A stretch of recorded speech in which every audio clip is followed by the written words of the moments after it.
Boa noite a todos. Meu nome é Guilherme Bicalho, eu sou cirurgião vascular e endovascular aqui em Juiz de Fora e agradeço o convite para poder compartilhar os nossos conhecimentos sobre os aneurismas da aorta abdominal com vocês.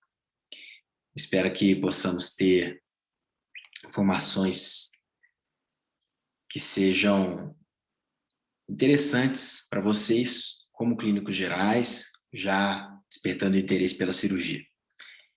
Lembrando que, ao final, vou deixar meus contatos para quem tiver alguma dúvida e quiser entrar em contato, ok? Eu queria começar com o caso clínico. Esse aqui é o seu Antônio, de 66 anos, tabagista, hipertenso e obesidade grau 2. Ele chegou no pronto-socorro onde você estava de plantão com hipotensão, dor abdominal, trazido pela família, sentindo bem mal. E a filha dele mencionou que ele tinha um aneurisma de aorta, que ele não quis operar, porque tinha medo da cirurgia. E a tomografia é essa.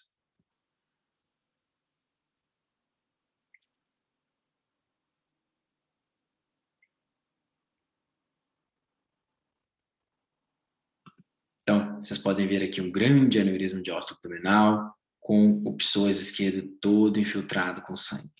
Isso é um aneurisma de aorta abdominal roto. A gente vai falar bastante sobre isso hoje. Só que a gente voltou no tempo, e esse paciente, há 6 anos atrás, chegou na emergência com uma dor abdominal vaga. E aí, diante de um exame físico inconclusivo, você pediu uma tomografia com contraste. E aí veio esse exame aí.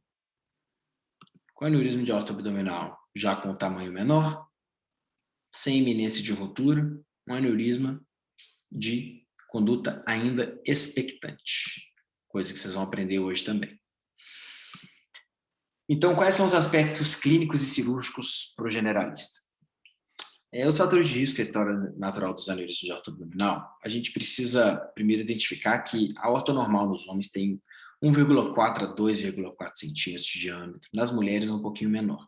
O que é um aneurisma? É quando uma artéria ou veia se dilata com 50% a mais do seu tamanho original. Então, você, antes disso, tem uma ectasia. A partir de 50% a mais do tamanho original, a gente tem um aneurisma. A maioria dos aneurismas de aorta são os aneurismas ateroscleróticos ou degenerativos, que acontecem por um enfraquecimento crônico dessa parede, que perde a sua elasticidade e, com o tempo, as pancadas da sístole cardíaca se dilatam. A gente já tem diagnóstico de aumento de metaloproteinase na parede desses aneurismas, mas ainda não temos tratamento para isso, para evitar os aneurismas. E sim, controle dos fatores de risco. Quais que são? Hipertensão, tabagismo, sexo masculino e caucasianos. Existem outros mais fracos. A gente sabe que a história familiar positiva para aneurisma e algumas síndromes do tecido conjuntivo, como síndrome de Marfan, síndrome de Ehlers-Danlos, fazem com que o paciente tenha chance aumentada ou até muito aumentada, no caso dessas síndromes do tecido conjuntivo, de desenvolver aneurismas arteriais em diversos pontos. Ainda temos a possibilidade de ter aneurismas infecciosos, a maioria deles é causado por uma endocardite bacteriana, que a bactéria viaja pela corrente sanguínea e é semeada na parede aórtica. Antigamente, esses aneurismas eram chamados de aneurismas micóticos. A gente tem os aneurismas inflamatórios, ainda não totalmente explicados, mas que causam uma dor abdominal vaga, às vezes uma febre baixa, uma PCR alta, um VHS alto.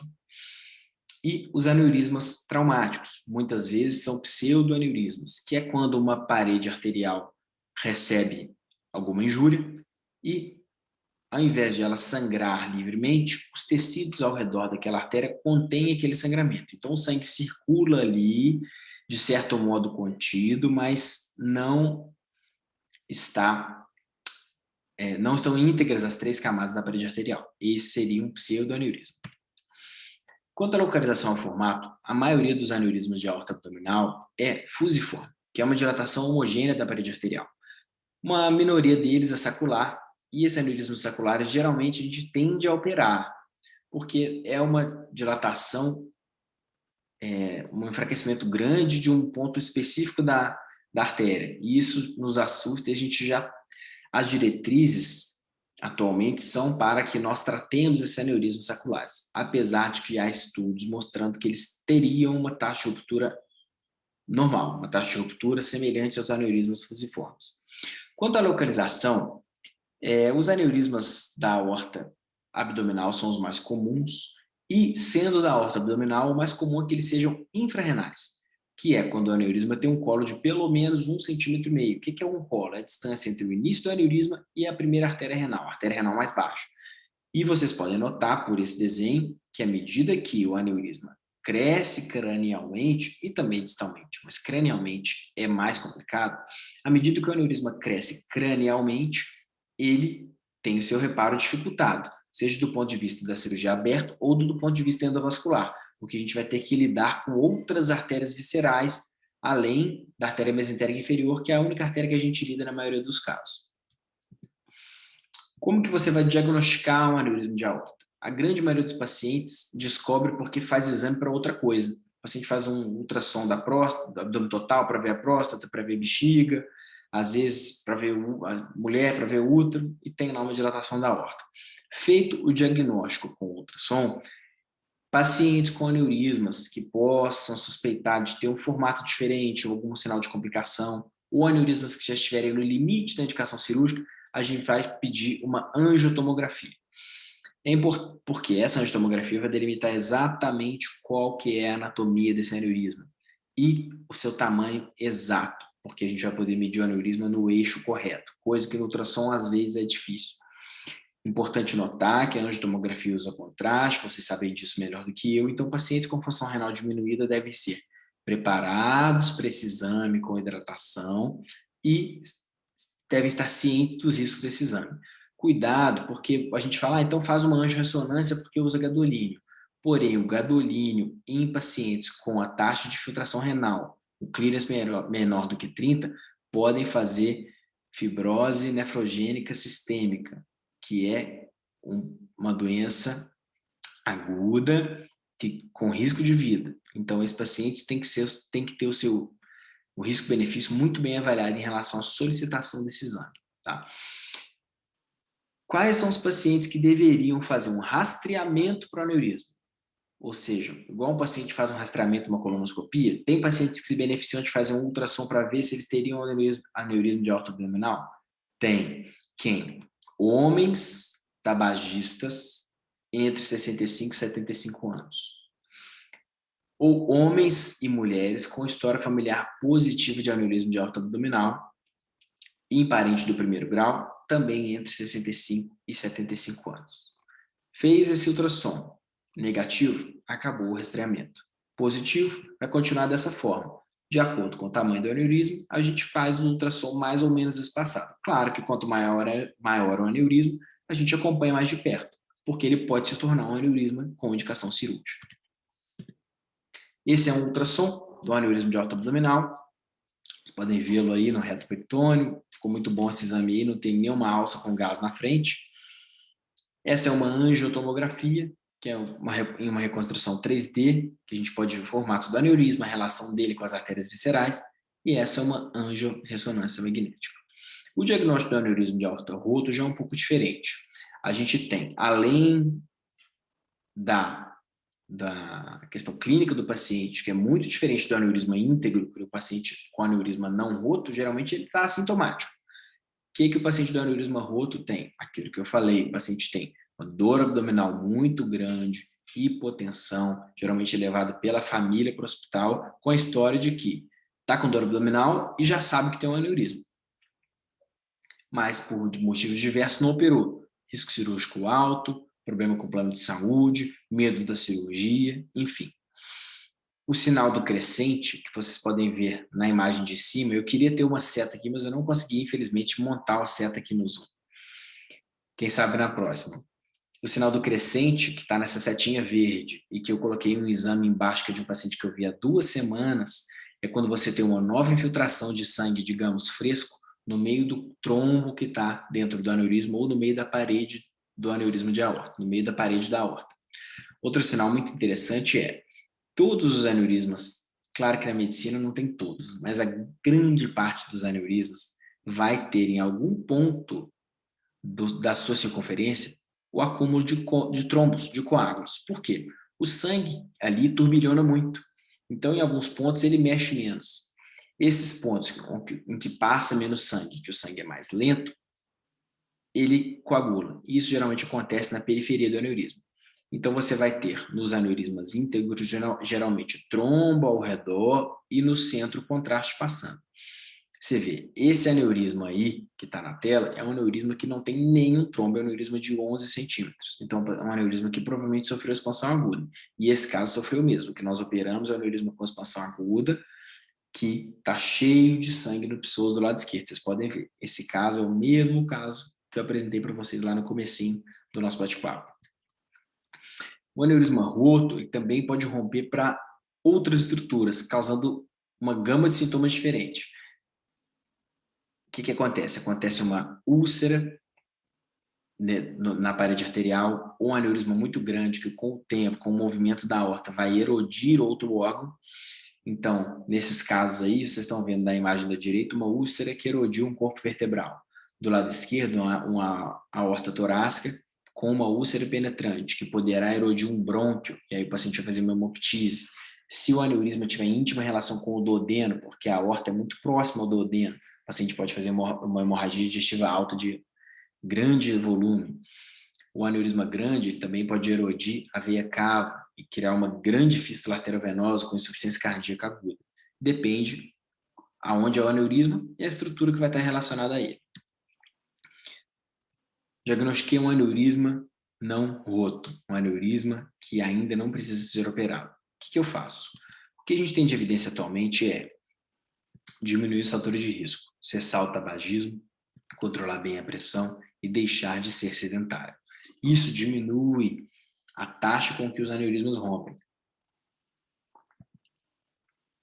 As estatinas, dentre a medicação, são as únicas já com fator comprovado de diminuição de taxa de ruptura de aneurisma. Mas nós também vamos controlar o paciente com beta-bloqueador, antiagregação plaquetária, IECA e BRA, porque isso vai diminuir o risco cardiovascular total do paciente. Então, a gente ainda não tem evidência sobre isso, mas você vai ter um paciente mais bem manejado, principalmente em caso de cirurgia ou ruptura. Ok, quando que a gente indica cirurgia nos aneurismas de aorta abdominal? Para os homens, quando ele está maior do que 5,5 cm, para as mulheres, maior do que 5. Quando o paciente tem dor, por exemplo, aquele segundo caso que eu mostrei para vocês de um aneurisma pequenininho, de 3,1 centímetros, foi um aneurisma operado por nós, de um paciente que tinha dor abdominal, já tinha sido investigado para tudo, não tinha nada, e ele tinha dor à palpação do aneurisma. Isso é um prenúncio de que esse aneurisma poderá trazer problemas. Então, a gente opera. O paciente tem uma dor abdominal, tem um aneurisma, e a dor não é causada por outra coisa, até que se prove o contrário, ela é causada pelo aneurisma. Os aneurismos que crescem rápido, meio centímetro em 6 meses ou 1 centímetro em 1 ano. Os aneurismas infecciosos, que tem uma grande chance de ruptura da aorta, assim como os aneurismas inflamatórios. E outras complicações. A principal dela é a ruptura, e é a mais temida porque ela tem grande taxa de letalidade. E menos comumente, os aneurismas de aorta abdominal podem fazer uma embolização para membros inferiores. Então, esse aneurisma tem um monte de coágulo acumulado dentro dele, e um coágulo desse se desprende e vai lá entupir uma artéria femoral, entupir uma artéria poplítea. A gente, às vezes, faz uma embolectomia, salva a perna. Quando vai investigar o paciente, ele tem um aneurisma de aorta. E aí a gente depois acaba tratando o aneurisma também. Quanto à ruptura, é a complicação mais temida do aneurisma roto. Ele tem 45% a 50% de mortalidade, uma emergência médica. Então, na suspeita de aneurisma roto, esse paciente tem que passar na frente de todo mundo, 2 acessos venosos de grosso calibre, monitorização, internação no CTI, até que o cirurgião vascular chegue no hospital, pedido de reserva de sangue e tudo mais. O aneurisma roto da aorta abdominal, ele tem 2 possibilidades de ruptura. Se não for para dentro de uma outra víscera, seja uma víscera oca como o duodeno, ou a veia cava, ele vai romper para frente, ou seja, para a cavidade livre, que acontece em aproximadamente 20% dos casos, ou para o retroperitônio, que acontece em mais geralmente 80% dos casos. Para a cavidade livre é pior, porque a gente enche a cavidade abdominal de sangue. Então, esse paciente muitas vezes não chega no hospital, faz uma hipotensão grave, morrem antes de chegar no hospital, porque ele sangra todo o seu volume para dentro do abdômen. Chega com o abdômen muito estendido, hipotenso, muito mal. Para o retroperitônio, o paciente tem mais chance, porque o retroperitônio é uma cavidade virtual que tem uma capacidade muito maior de contenção do sangramento. Então, muitas vezes ele sangra, ele tem muita dor abdominal por causa do sangramento para o retroperitônio, mas aquilo dá uma estabilizada. Geralmente é essa janela que a gente tem para tratar, porque senão o retroperitônio rompe, o paciente sangra de novo e às vezes vai a óbito. Ok, indicamos a cirurgia para o paciente. Como que a gente vai corrigir? Cirurgia aberta ou cirurgia endovascular? Atualmente, a cirurgia aberta vem sendo menos realizada por vários motivos. A cirurgia aberta é uma cirurgia de grande porte, que necessita de uma equipe cirúrgica experiente, que necessita de um CTI experiente, uma unidade coronariana experiente, e geralmente tem uma taxa de uma duração da internação muito maior, porque a gente faz uma grande incisão, uma incisão chifropubiana, vocês vão ver as imagens e eu vou explicar como é que é a cirurgia. Só que muitas vezes a gente ainda indica a cirurgia aberta. Por quê? Aneurismas como esse da esquerda, com grandes angulações, que a gente acha que as endopróteses não vão funcionar bem, a gente pode fazer a cirurgia aberta, funciona muito bem, tem uma grande durabilidade. Como eu havia falado antes, a cirurgia aberta de um aneurisma infrarrenal, ela é muito mais fácil. Por quê? A gente precisa dissecar a aorta, né? Expor a aorta até abaixo das artérias renais. Quanto mais esse aneurisma da aorta abdominal cresce em direção cranial, mais complicada fica essa cirurgia, porque eu preciso de um controle proximal da aorta, proximalmente ao aneurisma. Então, quando você pega uma aorta suprarrenal, às vezes eu tenho que fazer o controle da aorta no tórax, eu tenho que reimplantar as artérias viscerais, então torna-se uma cirurgia muito maior. A cirurgia aberta, então, já é uma cirurgia de grande porte e, atualmente, aproximadamente, nos Estados Unidos, apenas 25% dos casos são feitos abertos. No Brasil, então, eu tenho para mim que muito mais do que 25%. Muito menos do que 25%, que perdeu uma grande fatia para a cirurgia endovascular, que vocês vão ver daqui a pouquinho. Qual que é a técnica cirúrgica da cirurgia aberta? A gente faz essa aqui é a técnica transperitoneal. A gente incisa todos né, os planos da parede abdominal, faz uma dissecção do retroperitônio através de uma rotação visceral para a direita e para cima, até dar de cara com o aneurisma. Identificamos a aorta e as artérias ilíacas, clampeamos a aorta, vocês podem ver os clamps aí na aorta e nas ilíacas, abrimos o aneurisma. Quando a gente abre o aneurisma, temos as artérias lombares. Vocês sabiam que a aorta tem artérias lombares que irrigam a medula espinhal? Então, essas artérias, quando nós abrimos a aorta, elas sangram bastante, com backflow, né? um refluxo de sangue da circulação colateral da medula espinhal. Então, a gente já abre o aneurisma com o fio para dar os pontos, que são esses X que vocês estão vendo aí na imagem, para dar os pontos nas artérias lombares, que elas sangram bastante. Feita a hemostasia das artérias lombares, a gente vai, dependendo da configuração do aneurisma, fazer uma sutura em tubo reto ou uma sutura bifurcada para as duas ilíacas.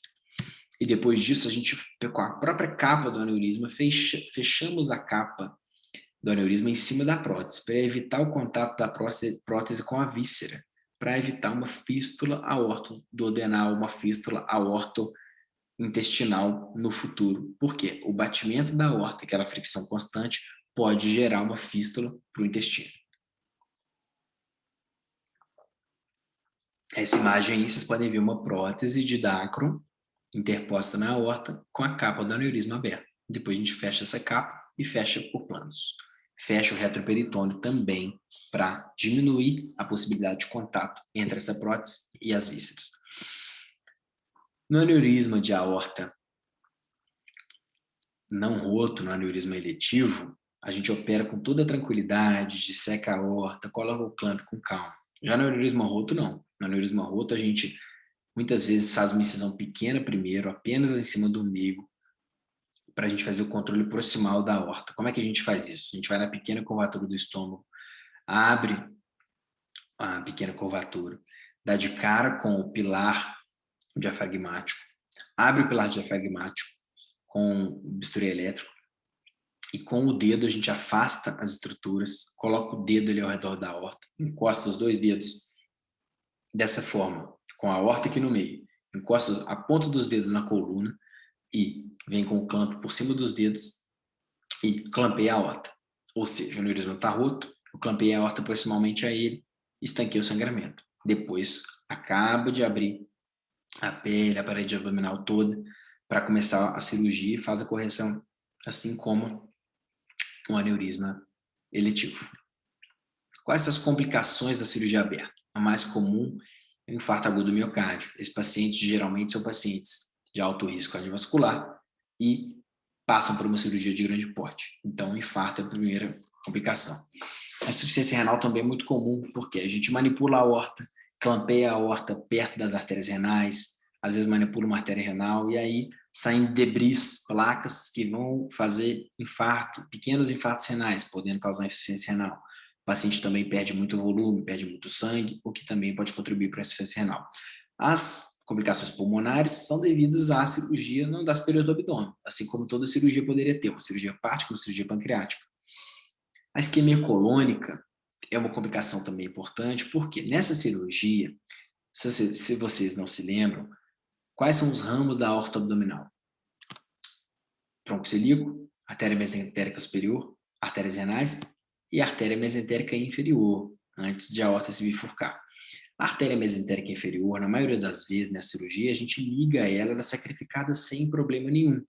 Por quê? A gente tem a rede colateral, que vocês conhecem bem, intraabdominal, que vai suprir o cólon esquerdo principalmente, e o sigmoide. Mas, em alguns pacientes que têm a circulação colateral pobre, com uma artéria mesentérica inferior muito grande, muitas vezes a gente precisa reimplantar essa mesentérica inferior. Por quê? A gente, se sacrificar, a gente pode gerar uma isquemia do cólon, que tem uma taxa de mortalidade altíssima nessa situação.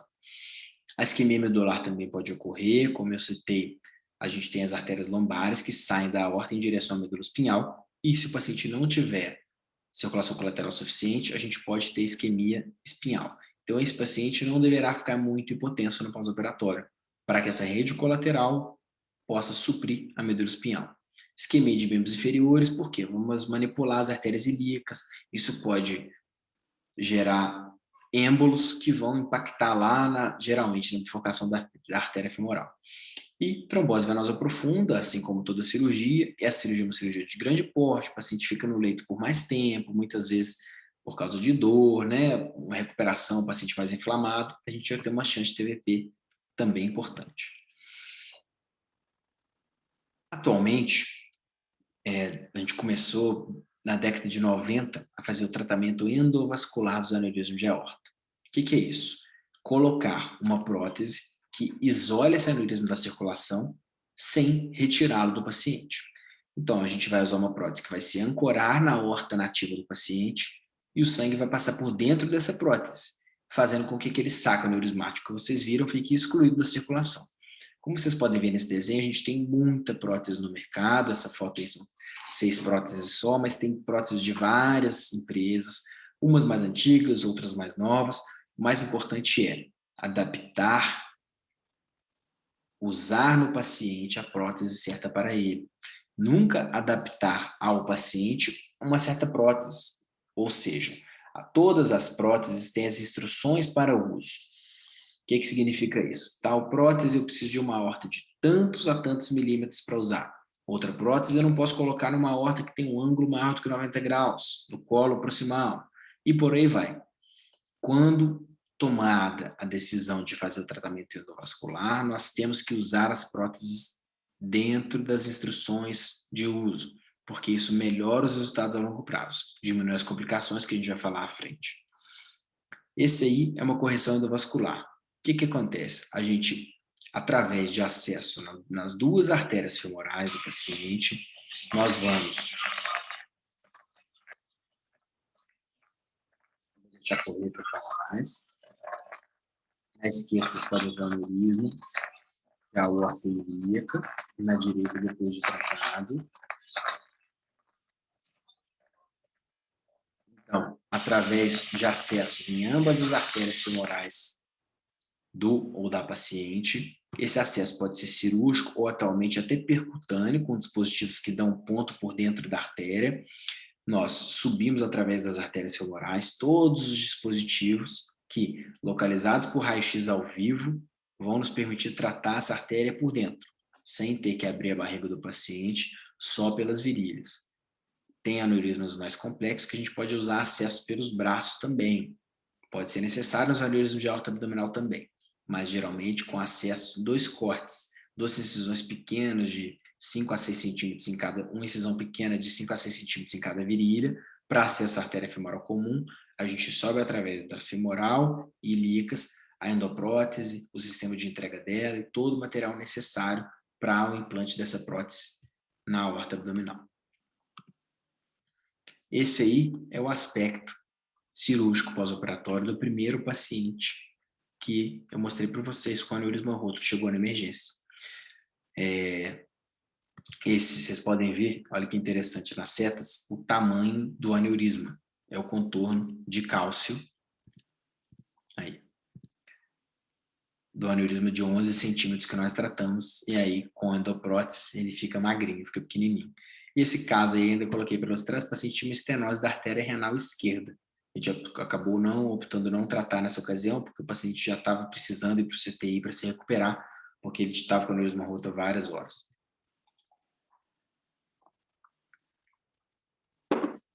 Como eu mostrei para vocês, no aneurisma roto, cirurgia aberta, a gente tem um controle proximal, clampear a aorta lá no hiato diafragmático. Já quando a gente vai fazer a cirurgia endovascular, às vezes enquanto você espera chegar o material, ou enquanto ou o paciente está muito instável, você pode, através da femoral, já subir um balão para controle proximal. Vocês podem ver nessa cirurgia, nessa foto, a gente tem um balão insuflado na aorta acima das artérias renais. Ele é semelhante àquele clamp, só que a gente está por dentro da aorta. Então, quando a gente fala de complicações cirúrgicas da técnica endovascular, uma delas é o endolique, ou seja, o endovazamento. O que é isso? A gente colocou uma prótese para excluir o aneurisma da circulação. Só que, se houver qualquer tipo de vazamento para dentro do aneurisma, esse aneurisma vai continuar pressurizado sob risco de ruptura.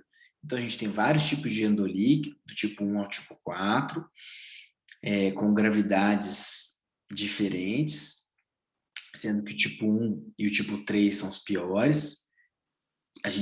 Quando a gente percebe o endolique tipo 1 ou tipo 3, a gente tem que tratar ainda antes de tirar o paciente de sala. E o tipo 2 e o tipo 4 a gente pode observar. Essa é uma complicação que a técnica endovascular a gente até espera que ocorra ao longo do tempo. Por quê? Com o tempo, a aorta pode se dilatar um pouquinho e às vezes passar um pouquinho de sangue ali, entre a prótese e a aorta, ou entre os componentes da prótese. Então, a técnica endovascular, apesar de trazer menos complicações, por ser uma cirurgia bem menor, que pode ser feita até com anestesia local, que o paciente é operado num dia e tem alta em 48 horas, só com 2 cortes na virilha, ela tem uma menor taxa de mortalidade por causa disso tudo, mas a longo prazo, para manter essa taxa de mortalidade semelhante à cirurgia aberta, a longo prazo, a gente tem uma taxa maior de reintervenções. O que é isso? Para manter esse sistema todo bonitinho, isolando o aneurisma, muitas vezes a gente precisa, após algum tempo, fazer algum procedimento complementar. Outras complicações, além do endovazamento, do endolique, são relacionadas ao acesso. Então, eu acessei cirurgicamente a artéria femoral. Essa artéria pode sangrar no pós-operatório, pode ter infecção do sítio cirúrgico, ou se eu fiz uma técnica totalmente percutânea, você também pode sangrar, pode ter uma oclusão arterial. E outras bastante semelhantes à cirurgia aberta. A insuficiência renal, pelos mesmos motivos, e agora a gente ainda tem o uso de contraste. A isquemia pélvica, que também pode ocorrer, principalmente em aneurismas que envolvem artéria ilíaca comum, porque muitas vezes para tratar esses aneurismas a gente sacrifica a artéria ilíaca interna, principalmente numa emergência, porque a gente precisa deixar a prótese lá na artéria ilíaca externa. A infecção da endoprótese é uma complicação gravíssima, assim como a infecção da prótese da cirurgia aberta, porque nós precisamos fazer uma cirurgia de explantação dessa prótese, fazer uma nova cirurgia, geralmente uma ponte axilofemoral, para que a gente possa tratar aquele sítio da aorta abdominal ali que está com infecção. Porque a gente sabe que a infecção em prótese geralmente só melhora quando a gente tira essa prótese. A isquemia de membros inferiores, motivos que eu já citei, e também a trombose. A dilatação da endoprótese é mais comum do que a dilatação da prótese cirurgia aberta, mas a dilatação também ocorre a longo prazo nos pacientes submetidos à cirurgia aberta. Esse paciente tendo sido operado, ele tem que ser acompanhado. Uma vez que você operou um paciente, ou que você não é quem operou, mas acompanha esse paciente, sempre lembre desse acompanhamento. Esse acompanhamento vai surpreender problemas que sejam tratáveis enquanto ainda há tempo. Um vazamento, uma infecção, uma suspeita de desconexão de próteses, que pode acontecer. Então, esses pacientes vão fazer uma angiotomografia 30 dias após e depois vão fazer ultrassom de 12 em 12 meses. Por quê? O ultrassom, com o tempo, evita que o paciente tome muito contraste, evita que o paciente tome radiação, então a gente faz uma angiotomografia no primeiro momento, depois acompanha com ultrassom. Viu alguma alteração, o ultrassom mudou, voltamos para a angiotomografia. Agora, algumas dúvidas muito comuns no dia a dia que a gente recebe de colegas plantonistas da emergência, de colegas de outras especialidades. Estou com um laudo aqui, um paciente com aneurisma de aorta abdominal, com trombos preenchendo parcialmente sua luz, que é um laudo muito encontrado. Precisa anticoagular esse paciente por causa desses trombos? Não. Esses trombos, na imensa maioria das vezes, não causam sintomas. E se causarem, aí sim, o paciente pode fazer uma oclusão arterial aguda, aí a gente vai anticoagular, mas vai fazer toda a propedêutica por uma oclusão arterial aguda, e depois operar esse aneurisma, porque o aneurisma ficou sintomático. Posso anticoagular? Então, eu tenho um paciente que tem um aneurisma pequeno, não cirúrgico, que teve uma trombose. Posso anticoagular esse paciente? Pô, mas ele tem um aneurisma, vou anticoagular, o aneurisma vai romper? Pode anticoagular, não tem problema. Claro que se esse paciente der o azar de o aneurisma romper enquanto ele está anticoagulado, a gente vai ter que reverter a anticoagulação e correr atrás disso, mas o paciente pode ser anticoagulado. O paciente pode fazer exercício físico? Pode, desde que não seja um exercício extenuante que vai fazer com que ele aumente muito a pressão. A gente sabe que mesmo o atleta que tem boa aptidão física, a pressão dele pode aumentar muito fazendo exercícios físicos extenuantes. Então, esse paciente não deve fazer exercícios extenuantes. Esse paciente pode fazer outros procedimentos cirúrgicos, clínicos? Pode. Se ele tiver um aneurisma que ainda não tem tamanho para ser operado, pode. O que a gente observa na prática é que muitas vezes esses aneurismas crescem depois de o paciente fazer procedimentos. Não sei se por aumento dessas metaloproteinases, porque o paciente fica mais inflamado por causa de algum outro procedimento. Então, uma coisa que eu faço eu tenho um paciente com aneurisma de 3 centímetros. Ele fez uma cirurgia para tirar um tumor de colo. Repete o ultrassom dele um tempo depois da cirurgia, para ver se o aneurisma está do mesmo jeito. E uma pergunta muito interessante, que funciona para endoprótese e também para stents periféricos, esse paciente pode fazer ressonância magnética? Será que a ressonância vai puxar a endoprótese para fora do paciente? A maioria dessas endopróteses são testadas e nos campos magnéticos das nossas ressonâncias, esses pacientes podem sim fazer ressonância magnética. O melhor seria o paciente ter o modelo da endoprótese que ele colocou para que você pudesse consultar, tá? Então, tal endoprótese aguenta até 1,5 Tesla ou até 3 Tesla, que depende da potência do aparelho de ressonância magnética. Mas a imensa maioria desses dispositivos permitem que o paciente seja submetido a uma ressonância magnética. Pessoal, muito obrigado. Esse foi uma pincelada aí sobre os aneurismas de aorta abdominal. Quem tiver mais interesse no assunto, pode me procurar. Meu e-mail está aí, meu telefone está aí, meu Instagram está aí. Essa foto foi quando eu fui fazer um curso de aneurismas tóraco-abdominais na Clínica Mayo, que é um grande hospital nos Estados Unidos. Recomendo quem tiver oportunidade de ter experiências fora, em outros hospitais de outro país, para vocês conhecerem. Vale muito a pena, a gente cresce muito com experiências. Mas isso aí foi um aneurismas tóraco-abdominais que Quem tiver interesse, a gente pode bater um papo sobre isso em outro momento. Beleza? Muito obrigado pela atenção. Um abraço a todos.